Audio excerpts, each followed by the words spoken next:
Hello and welcome. I'm Sarah Mueller, a reporter with Forbes, and today I'm joined by entrepreneur, podcast host, best-selling author, Kate Kennedy. Thank you so much for joining me, Kate. Thank you for having me. I'm so excited to be here.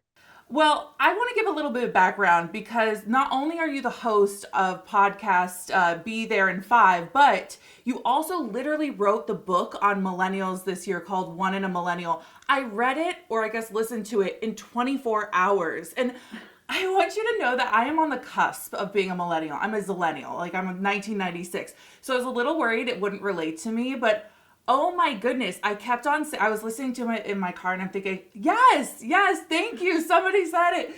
So before we get started into like the millennials in the workforce, which is what I really want to talk about today, let's start with you giving a brief explanation about why you wrote this book. So as you mentioned, I have a podcast, Be There in Five, and I've been doing it for 6 years. And over the past 6 years, it's become such a focus group for what women and kind of my demo are thinking about or caring about. And I kind of have the focus group of a lifetime. And I realized that like millennials are there's such a departure from what we see in headlines, that we're lazy, entitled, living in our parents' basement. No one on the inside identifies with those tropes. I think millennials are really misunderstood because we grew up in a world that no longer exists. And a big part of what I wanted to explore in my book was kind of the minutia and day to day and lore and nostalgia of being a millennial that has nothing to do with the headlines about how we killed every major economic sector or industry or are, these kind of petulant children that never grow up. I was like, this is what, one millennial's experience is like from the inside. And that was part of it, to provide a more accurate depiction of what it matters to us. But the second piece was kind of more generationally agnostic and just themes of girlhood and how we go through our millennial existence and love all of this pop culture and love the zeitgeist and the iconography of a given time, but then are kind of told it's not sophisticated or important and we should like certain things to be taken seriously, especially as women. Women's interests are often mocked and undermined. And I kind of wanted to like make it a celebration of all of the millennial minutia, like of our lives that maybe we wrote off as insignificant, or memories that we were told we were being dramatic, and kind of revisit, like I say, be kind and rewind and go back through the things that matter to us and argue for their importance. There were so many aspects of this book that I loved. And as you mentioned, millennials have been blamed for, destroying cereal and the beer industry and the diamond industry and all that. So, like, it kind of is doom and gloom. And I also love how you point out that Gen Z is quick to make fun of us as well. Like, this was a quick turnaround of the cringeworthy moments. But tell me, is it all doom and gloom for millennials, especially in the workforce, especially in the economy? I think what we have to keep in mind is every generation's going to has always, I'm sure, and will always have hot takes about the ones ahead of them and behind them. And I think the wars are a bit overblown for clickbait, one. But two, I think that millennials are in a unique position because I think we're marked by two things: being behind and being the first online. And yeah, it is a little weird that we built these social networks that Gen Z got logged into and made fun of us on, because we were the first people to experiment with even creating an online identity. And I think that having access at our fingertips to the information age created this world where it's very different from the one we grew up in. We planned our dreams and our lives before we had access to all of this information. My job didn't exist when I was planning my dreams. So I think that millennials seem disconnected, and a lot of the tropey things about us have more to do with growing up in a world that no longer exists and having all these, you know, opportunities that came along with the internet, which we kind of pioneered with our adolescence. And I think that that's created kind of, well, there's a lot of different things I could focus on, but I think one thing that is so very millennial is, find a job you love, you'll never work another day, right? There's less of a focus on duty and commitment and loyalty because we don't have pensions. We don't have the employee benefits that warrant that loyalty. So you can call us a job hopper all you want, but why would I be loyal to a company that has no incentive to be loyal to me? We graduated during the worst financial crisis since the Great Depression. Most millennials' point of entry into the workforce was not finding a job, massive layoffs. Then there was the boom of the gig economy, and we could monetize our hobbies. We could make ad hoc income. We kind of took advantage of opportunities, I think, that are unique to our generation, and paired with us not really having the company loyalty or benefits of prior generations, I think it makes sense why we come across a bit more flaky or job hoppy. And it's not all doom and gloom. It's just different. And I think different makes people uncomfortable. Absolutely. I'm glad you brought up the financial crisis of '08 because when I talked to like my sister who graduated in 2007 and entered right during that time, you know, that was setting the tone for an entire generation of how they were going to interact with the workforce. And so now that we look at Gen Z, especially flipping from what, you know, millennials experience into Gen Z, what do you think we're maybe passing down to the generation below us? I think we created a lot of platforms that democratize fame and influence that has created a whole new career category that is still in, at a point of nascence that I don't even think we know what it looks like long term. I don't know what my own job looks like in 10 years. So it's kind of interesting where there's never been more opportunities at a younger age to go a non-traditional route. And I think we pioneered this, but I don't know what it looks like now if you're in high school and you're like, well, I don't want to go to college. I want to be a YouTube star. It's almost like the options are ever expanding by nature of the internet and social media. I just hope what, we pass down is like, I think we're all getting older and realizing the more immortality of the internet. So while you may want to be authentic when you're 15 online, do you really, want that immortalized and revisiting it when you're in your 40s? Like, I don't know. I think we, the crew with the point and shoots in the frat basements, uploading everything we ever did to Facebook had to learn that the hard way. Absolutely. And I just want to piggyback off of that just a second because obviously one of the big things that we talk about nowadays is what can come back and burn you, especially when you are employed and maybe what you've done on the internet does not align with the company values. What do you think is kind of the lesson being learned with the immortality of the internet? It's kind of hard to say because it's like it's good that in recent years there's been a pivot to honesty, to authenticity, sometimes at the expense of curated vulnerability, I'd say. But, one of the things that was hard about being a millennial is like, I don't think we grew up with a lot of tools or information about mental health. And I think the way we grew up and first used the internet, it was all a show. It was all, let me show everybody how great I'm doing. The goal was like popularity and visibility and brand names, and uniqueness was not valued in the way it is now. And what I hope comes from this shift to authenticity over aspiration is that at the very least, people are out there being honest, and that'll hopefully stand the test of time, even if they change as people.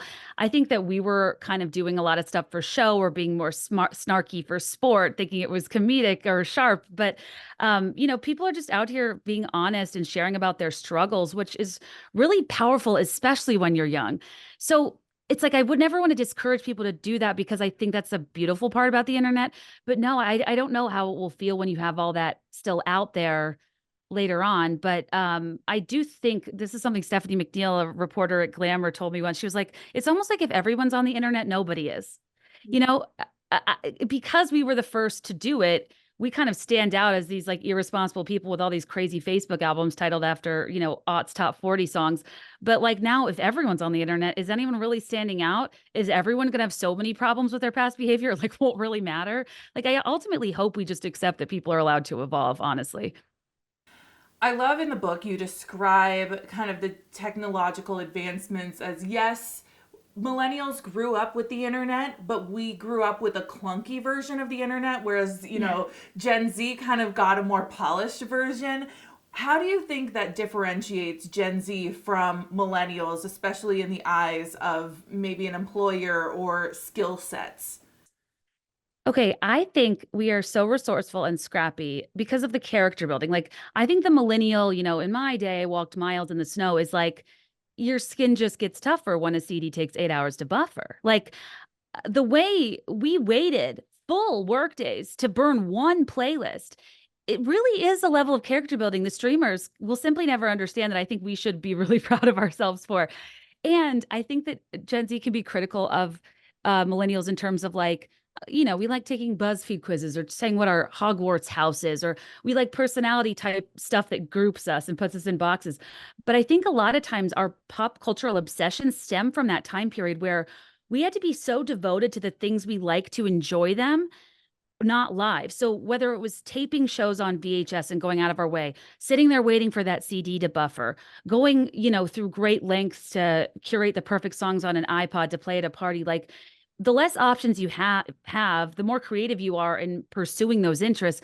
So I think a lot of the reason I have such strong pop cultural memories is because the difficulty of access, like going to a Blockbuster with a sleepover crew in tow and trying to achieve consensus in the new release VHS aisle, it was a rite of passage. It was not pretty. It was Real Housewives knockdown drag out. But eventually we had to figure it out. Now you can just stream whatever the hell it is you like. People can go to different rooms. We had to problem solve, and I think we're resourceful for it. I have to ask you, because TikTok is such a massive conversation right now, especially facing a ban. What do you see the future of technology being if this is how we're going to move forward with regulations facing social media as the generation who we didn't have much restrictions on anything? I mean, community guidelines, who? But what do you think the future of, especially the creator economy, as we look down the line here with TikTok possibly being removed from the United States? You know, TikTok for me personally would be such a loss. I think that it is the first platform that was content focused and not people focused. So you're following what people think and what they say. You don't have to know about a person and follow them to have access to those things they think and say. And I think that the world changed a lot in having that content pushed out to us over the years, especially during such a critical time like the pandemic. Going forward, at least from the creator side, so I think it's nets positive largely on the consumer side. On the creator side, I think the volatility of TikTok, in terms of us not really ever knowing if the ban's actually going to go through and it being on the floor so many times, is creators are going to flock to mediums where they have ownership over their content, over their audience, and where they don't have to rely on the whims of a platform's algorithm to perform and thus get paid. So a big reason why I've doubled down on my podcast or people start newsletters is you to own your audience. You want to have access to your audience, even if the third party folds. And I think the algorithmic changes a lot of these platforms have exhibited in recent years are so unfavorable to the creators that are the backbone of their business model that it's kind of disheartening. So I feel two ways. I think there need to be a lot of changes as a creator to feel fairly compensated and feel supported by these algorithms. And I think as a consumer, the democratization of ideas is ultimately a positive thing. Your journey, as I read in the book, was very unique as how you got here in your career. You kind of started in corporate America, if I'm correct, and then you moved on and decided to do a doormat business, if I'm correct, and then obviously opportunities sprouted from there. You've had an untraditional route, and earlier in this conversation, we talked a little bit about millennials wanting to, or even Gen Z wanting to create or monetize off of their hobbies. And so as we watch a lot of businesses try and negotiate ways to work with creators, whether that's social media creators, whether that's streaming creators or podcast creators, what do you have to say to those corporations or businesses or executives about working with creators in the creator economy? I think that anytime I've done brand deals or worked with companies, I've always felt like they need to trust the creators more, that they know their audience and they can make content that's suitable for their audience. And I think that creatively, brands get in their own way, demanding something falls within the parameters of a certain scope of work or a certain project, and it completely flops because it's not authentic to the creator. Like you have to leverage why people love and follow that person and kind of abandon your blanket messaging for the campaign, I think, to make a really successful influencer marketing campaign.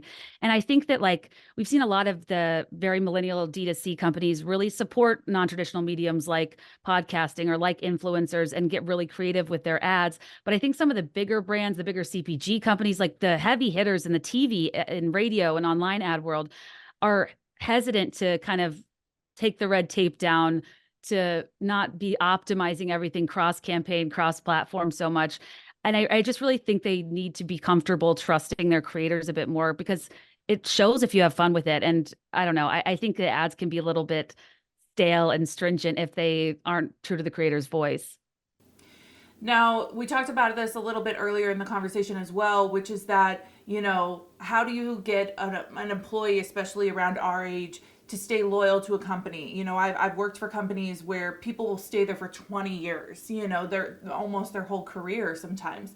And so, what is your message to executives who are looking to keep employees who are our age or Gen Z for more than just 2 to 3 years? I think for the brilliant work of Anne Helen Peterson, millennial burnout is very, very real. And we kind of entered the workforce in a time that's like, you're lucky to have a job, you're lucky to be here. And I think that we worked many years kind of exhaustively trying to make up for that time that many of us were very affected by the economic changes. Um, and or if you monetize one of your passions, there's a level of burnout where I think the most attractive thing now to a lot of millennials is to be treated as a whole person, to not be a workhorse, to not just be an employee, but things like paid family leave, encouraging people to take their vacation days, like allowing people to go offline at night. These are things that should be the norm. But I think in rise and grind, like hustle, girl boss America, we all got very distorted in what it means to work hard and be loyal. And I think that the ultimate display of like, I value you as an employee is saying, I see you as a whole person who needs a balanced life. And that's ultimately what will make you show up as your best self to work. Do I think that's realistic? Probably not. But I do think that there's an ethical way we can do this under capitalism. And some companies are really getting it right. And as a new mom, especially, I just so see the value of paid leave and wish that was a more regular thing happening in this country. Now, before I let you go, I want to flip the script a little bit. What is the one thing you want millennials or even Gen Z to take out of your book, One in a Millennial? I kind of end the book. In the book, I talk about something called the love, marriage, baby carriage pipeline. And this is maybe more specific to women than millennials overall, but I think we're talked to our whole lives. Young women are like about who you'll marry and about having kids and about nothing to do with your identity. These are things that involve who you are to somebody else. And I kind of end the book by saying, like, who you are is one millennial without a plus ahead of it, or just, you on your own as one millennial are enough, because we really like think we can gamify life and have it be formulaic. And I think we grew up thinking, okay, I'll get this job and then I'll get married and I'll have kids. And then you realize that these are all functions of your choices and chances, and we can't control these things. Yet we often feel such shame for when life hasn't turned out exactly as we expected. And I wanted people to go easy on themselves, understanding what the pop cultural backdrop was, what roadblocks millennials have been up against, and all of these different things that like you should leverage to go easier on yourself, because a lot of the reasons we're a little bit behind relative to other generations, whether it's in childbearing and average age of marriage, or in wealth building, there are good reasons for it. We're not lazy and entitled and terrible. We're just a product of our time. And I wanted people to be proud of who they were and how far they've come, independent of who they are to somebody else. Kate Kennedy, thank you so much for your time. I appreciate it. Thank you. This was so fun.